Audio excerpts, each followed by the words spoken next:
What's up, nerds? My name is Elle. I enjoy tabletop role-playing games and their adaptations, and based on the response to my videos here on the Mighty Nine, boy howdy so do many of you. So, as the end of 2025 and Mighty Nine Season 1 approach, as we all start wondering what we'll find next to scratch that gaming show itch, I'm here to help you start the new year right with another TTRPG-based animated action comedy. One with an equally complex core cast in a wild, wicked world, one you can find right here on YouTube. Hunter the Parenting is an independent 2D animated web series created by Brava Alphabusa. Set in the World of Darkness tabletop universe, it follows a barely hinged family of British monster hunters. Uploading its first episode on December 18th of 2021, but being set 15 years prior in 2006, family patriarch Big D ferries his brood around Norfolk County, England in his trusty rusty school bus as they battle things that go bump in the night and their own family dysfunction in adventures that alternate between hilarious, heart-pounding, heartwarming, and heartbreaking. But before I break down the hunters themselves, the history of how they came to be is more complicated than you might think. One that begins in an entirely different game system, one that winds through disputes of fan communities and copyright law, one set in the far-flung, fatal future of miniature wargame Warhammer 40k, where the galaxy is an eternal battleground, the forces of primordial chaos seek to tear down the puny conquests of mortals, and the Imperium of Man is watched over by the Emperor of Mankind on his golden throne, ever caught between life and death, unable to guide the empire he created. Until he gets Microsoft Sam. If the Emperor had a text-to-speech device was Brava Alphabusa's first comedic adaptation of a grimdark game universe, beginning in 2013 with the Emperor finally regaining the ability to communicate with his empire and immediately using it to verbally tear the absurd state of the galaxy to shreds. With simple animation and superb voice acting, even from the text-to-speech program, the show lovingly satirized the world and characters of Warhammer while developing its own plots and arcs as the series progressed, exploring Ems's frustrations with the governing bodies that sprung up in his absence, his reconciliations with his clone sons, the Primarchs, and his various specific beefs with the filthy Xeno races of the galaxy. Emperor TTS was beloved by 40k fans and beyond, receiving support and spin-offs for nearly 8 years until it got shut down. In July of 2021, Games Workshop, the creators of Warhammer, revised their IP guidelines, adopting a zero-tolerance policy towards fan creations. Creators would either have to seek official licensing or leave the galaxy. Strangling the potential of dedicated fan engagement was widely regarded as a bad move by just about everyone outside of GW, and many beloved creations and communities were casualties of this move, including Emperor TTS, which uploaded its final tragically unresolved episode on August 5th, 2021. To be clear, the common belief that Games Workshop sent Brava Alphabusa a cease and desist notice is inaccurate, but the possibility was clearly a fear of the channel. Suspecting that the series had little chance of being officially sanctioned, they announced that all TTS-related projects were going on indefinite hiatus. But Alphabusa and his colleagues weren't ready to be done with the Emperor and his posse. They just needed to take them somewhere that wouldn't hunt them down for playing with their toys. Enter The World of Darkness, a series of pen-and-paper TTRPGs created by White Wolf and later acquired by Paradox Interactive. Unlike the science fantasy future of 40k, WoD is a lot more grounded. It's the real world, but if all your nightmares, conspiracy theories, and intrusive thoughts about monsters in the shadows were accurate. You may have heard of their most famous game, Vampire the Masquerade, and its many adaptations, but the world goes much deeper than that, with Werewolf the Apocalypse, Wraith the Oblivion, Mage the Ascension.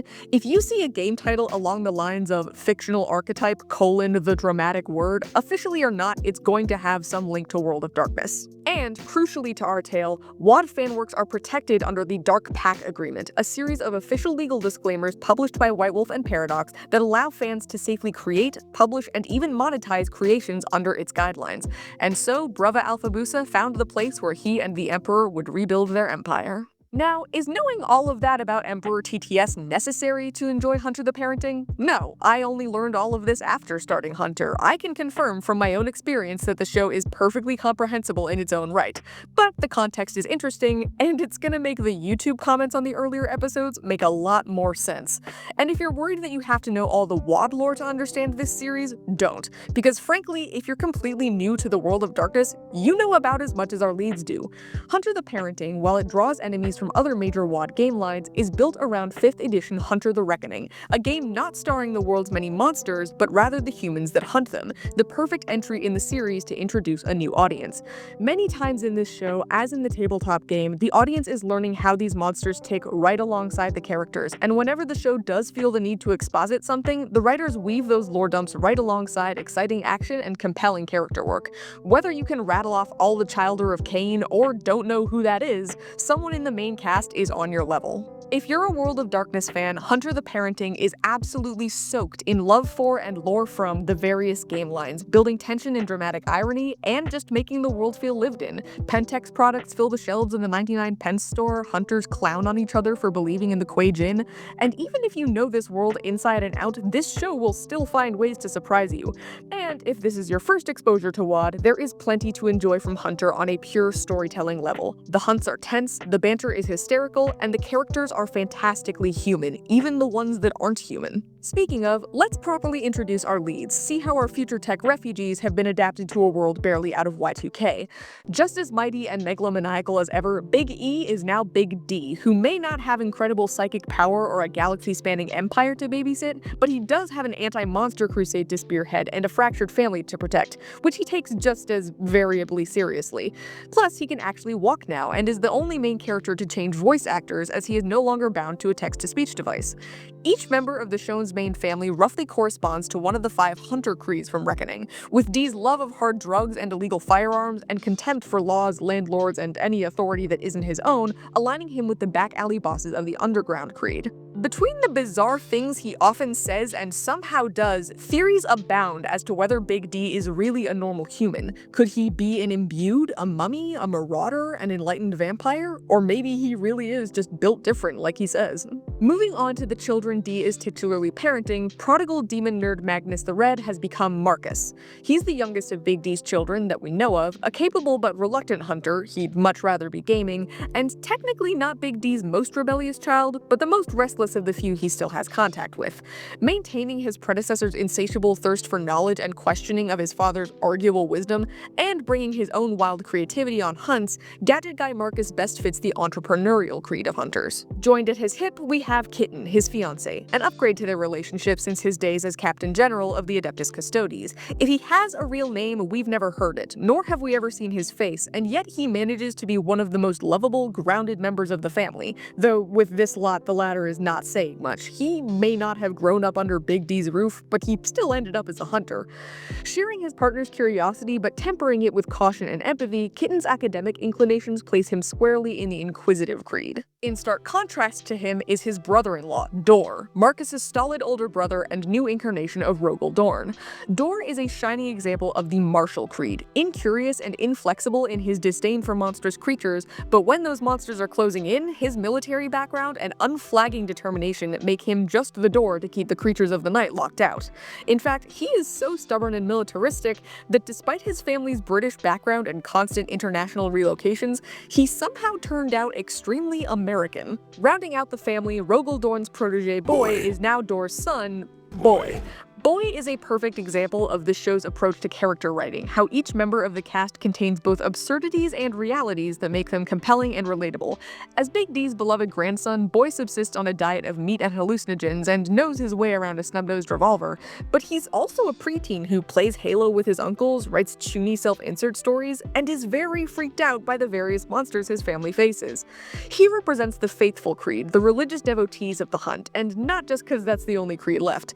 I could explain the connection further, but I refuse to give those kinds of spoilers when you could and should find out for yourself. The dynamics between this family as they run towards supernatural threats and away from their own issues are wonderful, and they're not the only ones. One of my favorite audiologues of the series doesn't feature the family at all, instead focusing on 2 side characters testing their mystical and personal bonds as they muddle through the first hints of an incoming threat. Speaking of which, this brings us nicely to discussing how this series is structured. By the show's own definition, it has released 5 episodes, 5 fully animated, action-driven main chapters. However, released between these episodes are audio logs and shorts which flesh out the story. Audio logs often take the form of conversations between characters, accompanied by simple animation loops or visual novel-style portraits. This is often where you get those exposition dumps and character studies I mentioned earlier. Shorts, meanwhile, let the animators flex their skills over brief snippets of background events. You could technically skip these, but why would you? Story context aside, they're just as well written, if not more so, than the action set pieces. There is one pseudo-exception to not skipping subchapters. The official series playlist on Brava Alphaboos's channel is in-universe chronological order, starting with A Life Well Lived, a short that takes place before the series but was released later, and is well done but very tonally different from the main series. I recommend starting with Chapter 1 and saving the short until after Chapter 3. I hope that I can convince at least some of you watching to check out this series that means so much to me. I quote Big D constantly. My friends and I dressed as the characters this last Halloween. We're currently 5 sessions into our own Hunter the Reckoning campaign. I play an inquisitive hunter who's basically Steve Irwin for monsters. And if HTP doesn't appeal to you, that's not the only thing Brava Alphaboosa has created.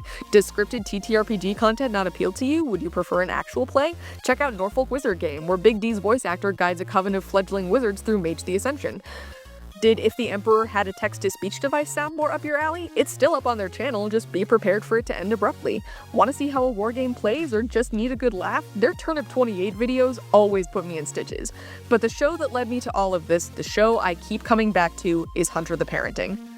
Thank you so much for hearing me out about this web show I love. If you enjoyed listening to me gush, give this video a thumbs up and check out some of our other work. If it's recommendations you want, peep my Predator video.